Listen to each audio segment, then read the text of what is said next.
आइए दोस्तों देखते हैं क्वेश्चन है, किस राजवंश ने विजयनगर राज्य की स्थापना की थी। दोस्तों इसका आंसर होगा संगम राजवंश। दोस्तों जो विजयनगर साम्राज्य है उसकी स्थापना 1336 ईस्वी में संगम वंश के दो भाइयों हरिहर और बुक्का ने की थी। दोस्तों पूछा जाता है विजयनगर साम्राज्य की स्थापना कब की गई थी, तो ये 1336 ईस्वी में की गई थी। तो दोस्तों आपको इतना याद रखना है। आइए दोस्तों नेक्स्ट क्वेश्चन है कोयले का जलना किसका एक उदाहरण है। तो दोस्तों ये संयोजन अवक्रिया का उदाहरण है। दोस्तों संयोजन अवक्रिया क्या होती है, जिस अवक्रिया में दो या दो से अधिक अभिकारक किसी एक उत्पाद का निर्माण करते हैं उसे संयोजन अवक्रिया कहते हैं। दोस्तों ऐसे समझिए जैसे दो अभिकारक है, मैंने एक एक्स लिया और एक वाई लिया, अब दोनों को मिलाकर एक हमारा उत्पाद बना एक्स वाई। तो दोस्तों ये संयोजन अवक्रिया का उदाहरण है। तो दोस्तों आप संयोजन अवक्रिया को ऐसे समझ सकते हैं। तो दोस्तों क्या है संयोजन अवक्रिया, जिस अवक्रिया में दो या दो से अधिक अभिकारक किसी एक उत्पाद का निर्माण करते हैं उसे संयोजन अवक्रिया कहते हैं। जैसे कली चूना और जल को आपस में मिला देंगे तो दोस्तों क्या बनेगा, भुजे चूने का निर्माण होगा। और जब हाइड्रोजन और ऑक्सीजन गैस को आपस में मिलाते हैं तो क्या किसका निर्माण होता है, जल का। तो दोस्तों आपको इतना याद रखना। आइए दोस्तों नेक्स्ट क्वेश्चन है दोस्तों एशियाई विकास बैंक यानी एशियन डेवलपमेंट बैंक का मुख्यालय किस देश में स्थित है। दोस्तों ये स्थित है फिलीपींस। दोस्तों पूछा जाता है एशियाई विकास बैंक यानी एडीबी की स्थापना कब हुई थी, तो ये हुई थी 19 दिसंबर 1966 को।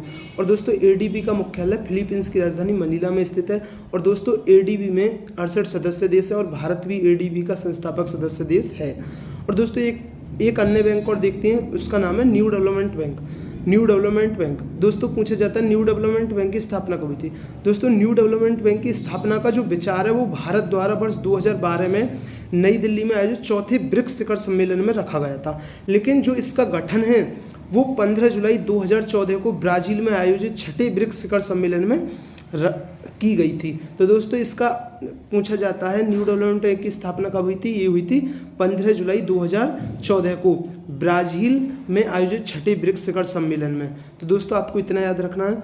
और दोस्तों न्यू डेवलपमेंट बैंक को पहले ब्रिक्स डेवलपमेंट बैंक के नाम से जाना जाता था, क्योंकि दोस्तों जैसे हमारे ब्रिक्स BRICS, तो बी से ब्राज़ील, आर से रसिया, आई से इंडिया, सी से चाइना, एस से साउथ अफ्रीका। तो दोस्तों इन 5 देशों ने ही इसकी स्थापना की थी और यही ब्रिक्स के सदस्य देश हैं।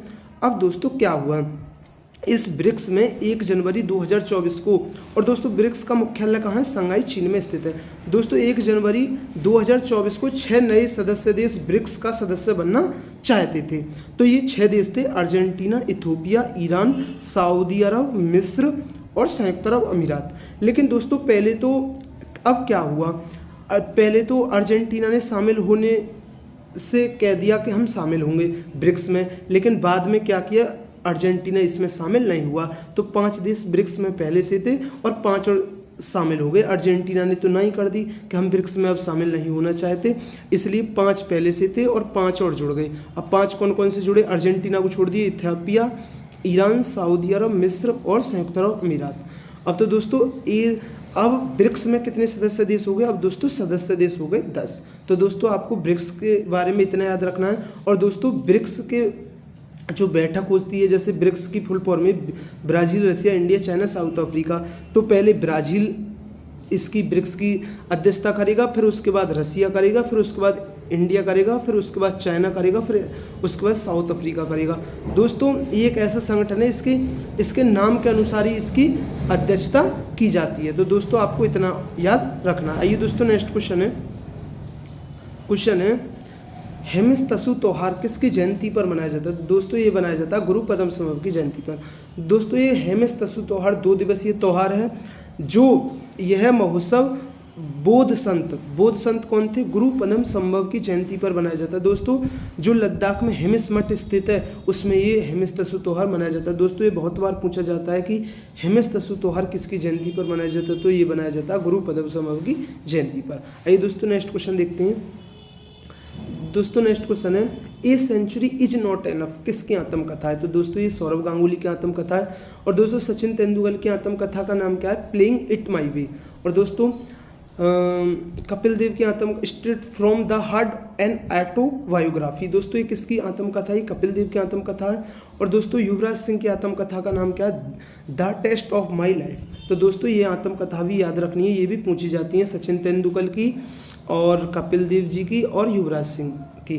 तो दोस्तों ये आत्मकथा याद रखनी है। सौरभ गांगुली की आत्मकथा क्या है? A century is not enough. आइए दोस्तों नेक्स्ट क्वेश्चन है मराठा साम्राज्य और ब्रिटिश ईस्ट इंडिया कंपनी के प्रतिनिधियों ने किस वर्ष में सालवाई की संधि पर हस्ताक्षर किए? तो दोस्तों ये 1782 में संधि हुई थी। दोस्तों ये सालवाई की संधि 17 मई 1782 को ब्रिटिश ईस्ट इंडिया कंपनी, तो दोस्तों ब्रिटिश ईस्ट इंडिया कंपनी की तरफ से हस्ताक्षर कौन ने किए थे? वारेन हेस्टिंग्स ने किए थे।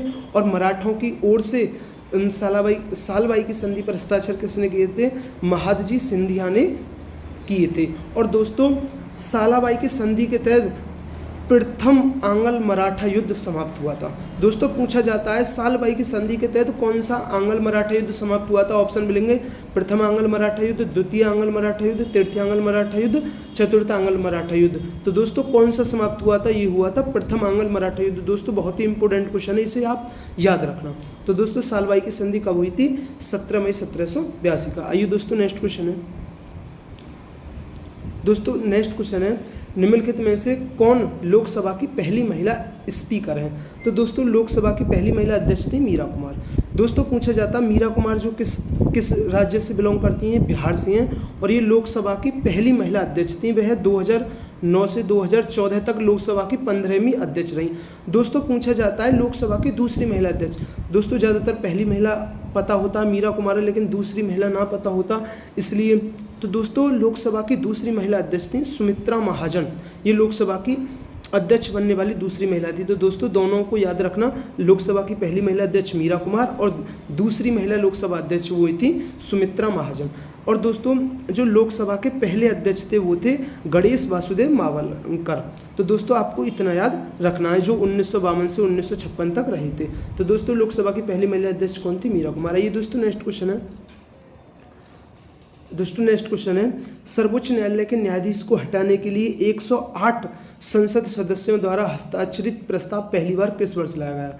तो दोस्तों ये 1991 में लाया गया था। दोस्तों 1991 में पहली बार संसद के 108 सदस्यों ने सर्वोच्च न्यायालय के एक न्यायाधीश, दोस्तों उन न्यायाधीश का नाम याद रखना, न्यायमूर्ति बी रामास्वामी पर के खिलाफ लाया गया था। तो दोस्तों आप इनके बारे में पूरी डिटेल पढ़ सकते हैं। ये पूरी डिटेल है बी रामास्वामी के बारे में, जो हमारे सर्वोच्च न्यायालय के न्यायाधीश को हटाने के लिए जिनके ऊपर ये प्रस्ताव लाया गया था। दोस्तों पूरी डिटेल आप पढ़ सकते हैं। आइए दोस्तों नेक्स्ट क्वेश्चन है कौन सा त्यौहार अगस्त सितंबर के महीने में मनाया जाता है? दोस्तों ये ओणम जो त्यौहार है जो केरल में बनाया जाता है, ये अगस्त सितंबर में मनाया जाता है। दोस्तों महीना भी पूछा जाता है अगस्त सितंबर। दोस्तों जो ओणम त्यौहार है जिसे मलयालम भाषा में थिरुवोणम भी कहते हैं ये, और दोस्तों पूछा जाता है ओणम त्यौहार कितने दिनों तक चलता है? तो दोस्तों ये 10 दिनों तक चलता है। दोस्तों डेट याद रखना, कितने दिनों तक चलता है? 10 दिनों तक। और किस महीने में? अगस्त और सितंबर के महीने में मनाया जाता है। और दोस्तों ये जो ओणम का त्यौहार है चिंगम महीने में मनाया जाता है। चिंगम को मलयालम लोग साल का पहला महीना मानती हैं, जिसे हम अपने कैलेंडर के अनुसार कीमें तो ये जो चिंगम महीना है ये अगस्त या सितंबर का होता है। तो दोस्तों हम अपने कैलेंडर के अनुसार याद रखना, जो ओणम त्यौहार है वो कब मनाया जाता है? अगस्त सितंबर में। और कितने दिन तक? 10 दिन तक। और जो ओणम त्यौहार है ये खेतों में फसल की अच्छी उपज के लिए मनाया जाता है। और दोस्तों पूछा जाता है ये किसके अवसर पर मनाया जाता है? तो जो राजा महाबली हैं उनके आगमन के अवसर पर मनाया जाता है। ऐसा माना जाता है कि इन दिनों के दौरान राजा महाबली हमारे धरती पर आते हैं। तो दोस्तों इसे भी याद रखना, किन के सम्मान में बना। दोस्तों पूछा जाता है ओणम का त्यौहार किन के सम्मान में बनाया जाता है? तो ये राजा महाबली के सम्मान में मनाया जाता है। आइए दोस्तों नेक्स्ट क्वेश्चन है श्यामजी कृष्ण वर्मा ने 1905 में डैश में इंडिया हाउस की स्थापना की। तो दोस्तों श्यामजी कृष्ण वर्मा ने 1905 में लंदन में इंडिया हाउस की स्थापना की थी। तो दोस्तों 1905 में बंगाल के विभाजन के कारण हुई राजनीतिक उथल पुथल के साथ श्यामजी कृष्ण वर्मा ने लंदन में इंडिया हाउस की स्थापना की थी। तो दोस्तों आपको इतना याद रखना है।